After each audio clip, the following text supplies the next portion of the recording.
নমস্কার, আজকে কথা বলবো প্রফুল্ল রায়ের একটি ছোট গল্প নিয়ে। ছোট গল্পটির নাম হচ্ছে মাঝি। প্রফুল্ল রায় এই সামনেই 2025-এ গত হয়েছেন। তো প্রফুল্ল রায়ের লেখা বেসিক্যালি দেশভাগ এবং 46-এর দাঙ্গাকে নিয়েই লেখা। তো এই মাঝি গল্পটি হচ্ছে সেরকমই দেশভাগের পরিস্থিতিকে কেন্দ্র করেই প্লট পয়েন্টটা তৈরি। তো অ্যাকচুয়ালি দেশভাগের পরবর্তী মানে যখন পাকিস্তান 47-এ পাকিস্তান ভাগ হয়ে গেল, অনেক হিন্দু পরিবার মানে ওই পারে ওপার বাংলা এবং এপার বাংলা দুটো ভাগ হলো। ওপারে হচ্ছে কিছু হিন্দু পরিবার থাকলো আর কিছুটা মুসলমান পরিবারও এদিকে থেকেছিল।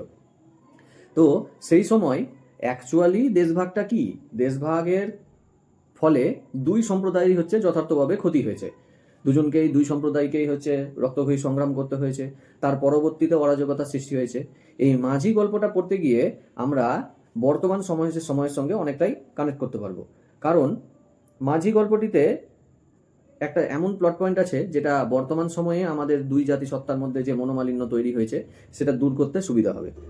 তো এই মাঝি গল্পটির প্রধান বিষয়বস্তু হলো ফজল মিয়া নামক এক মাঝি, যার কাজ হচ্ছে খেয়া পারাপার করা। সে এক রমণীকে ভালোবাসে এবং সেই মেয়েটির বাবা যে ফজল মিয়াকে একটা শর্ত দিয়েছে যে মোটামুটি একটা অ্যামাউন্ট যদি তুমি জমাতে পারো তবেই হচ্ছে তোমাকে মেয়ে দিব, নইলে নয়। তো এই খেয়া পারাপার করে তার জীবনযাপন চলে আর একটু একটু করে পয়সা জড়ো করে নিজের বিয়ের জন্য।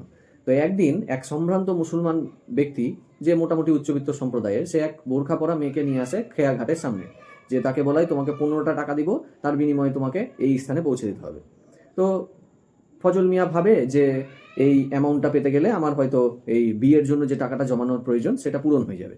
সে সাথে সাথে রাজি হয় এবং সেই মহিলাটিকে, নারী মূর্তিটিকে এবং এই সম্ভ্রান্ত মুসলমান ব্যক্তিটিকে তার নৌকায় ওঠায়। তো এই খেয়া পারাপারের সময় এই ফজল মিয়া শুনতে পায় একটা মর্মান্তিক ঘটনা, যে যেই মেয়েটিকে সে নৌকায় স্থান দেয়, মেয়েটি এবং ওই উচ্চবৃত্ত মুসলমান লোকটিকে, সে নাকি সেই মেয়েটিকে বুড়ো বয়সে তার স্বামীকে নৃশংসভাবে হত্যা করে তাকে বিয়ে করে পুনরায় নিয়ে যাচ্ছে কোনো একটা জায়গায়।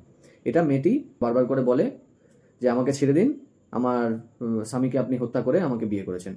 তো এই ব্যাপারটা ফজল মিয়া খুব একটা গুরুত্ব দেয় না। তারপরে আস্তে আস্তে সময় অতিবাহিত হয়। এবার মুসলমান লোকটি মেয়েটির উপরে অত্যাচার করতে শুরু করে, মানে উৎপীড়ন করার চেষ্টা করে।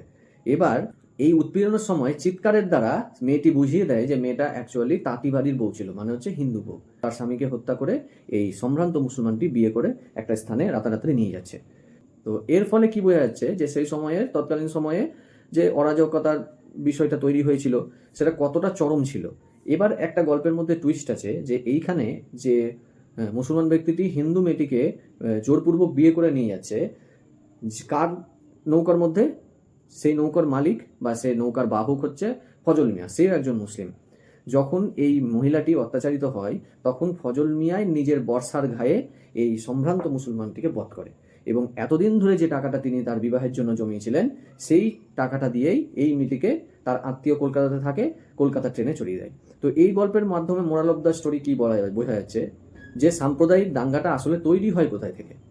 একটা রাজনৈতিক পরিকাঠামো তৈরি করা হয় যে জাতিসত্তা দুই জাতিকে বিভেদ করার জন্য, ঠিক আছে। আসলে হচ্ছে ক্ষতি হয় এই নিচু তলার মানুষগুলোর। সবাই যে একই চিন্তাধারার মধ্যে বিরাজমান তা নয়। এখানে এক মুসলমানের কাছে এক হিন্দু বধূ নির্যাতিত হচ্ছে, আবার এক মুসলমানই তাকে উদ্ধার করে তার জীবনটাকে একটা সুন্দর করার চেষ্টা করছে। এই গল্পের মধ্যে বোঝা যাচ্ছে। তো বর্তমান সময়ে এই পরিস্থিতি আশা করি তৈরি হচ্ছে, কতটা আমি সত্য বলছি সেটা ঠিক নয়, কিন্তু এটাই বোঝার যে সবার মধ্যে কিন্তু খারাপ গুণাবলী থাকে না। একটা ব্যক্তিগত একটা পার্সনকে কেন্দ্র করে গোটা জাতিসত্তাকে দোষারোপ করা, এটা একটা বোকামির পরিচয়। তো আমার কাছে দেশভাগ এবং তারপর দাঙ্গা, দেশভাগ এবং তারপর বলে যে প্রফুল্ল রায়ের এই বইটি আছে, এই বইটিতে একটি গল্প মাঝি। তো সকলে এই বইটা যদি সংগ্রহ করে, এর মধ্যে আরও দেশভাগ এবং দেশভাগের পরবর্তী সময়ের যে গল্পগুলো রয়েছে সবটি আকর্ষণীয় গল্প। এই সাম্প্রদায়িকতা দূর করতে এই বইগুলোর যদি গল্পগুলো একটু মাথায় রাখা যায় তাহলে কিন্তু খুব সুন্দর একটা ব্যাপার। তো সকলে এটি সংগ্রহ করতে পারে এবং এখান থেকে যে গল্পগুলো রয়েছে সেগুলো পড়ে জীবনে চলার পথে অনেক সময় কাজে লাগতে পারে এর মোরাল অফ দ্য স্টোরিগুলি। তো আজকের আলোচনা এইটুকুই।